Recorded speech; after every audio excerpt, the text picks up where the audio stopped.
Assalomu alaykum hurmatli mijozlar. Bizdan ko'pchilik gaz filtra so'rashadi. Nurgaz brendidan temirlik varianti ham bu yangicha fasonda chiqdi. Oldin bilsalaringiz mana bunaqa usti отдельно bo'lib turadigandan chiqardi. Endilikda bu tagi polni qoliplik, polni usti temir.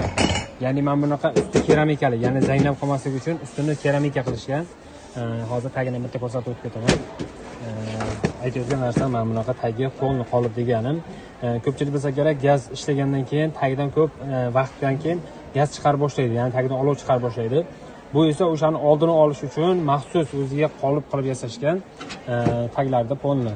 Bitta sizga olib borib buni shlang gaz bilan shlangaga reduktorni qo'yib ulashsangiz, bu yonadigan qilib tayyorlangan. Chaqmoqlik bunaqa bosasiz, avtomatik yoqib beradi. Ikkalasi ham. Buni endi narxini 270 260 sotyapmiz. Buni obunachilarimiz uchun 250 ming so'mga qo'yib beraman. Bunaqa narx izlasangiz ham topolmaysiz 100%. Buni obunachilarimiz uchun narxni chiroyli qilib 250 ming so'mga qo'yib beraman. Ya'ni kimgadir kerak bo'ladigan bo'lsa bemalol kelsalaringiz, gaz filtra so'raganlar uchun bu.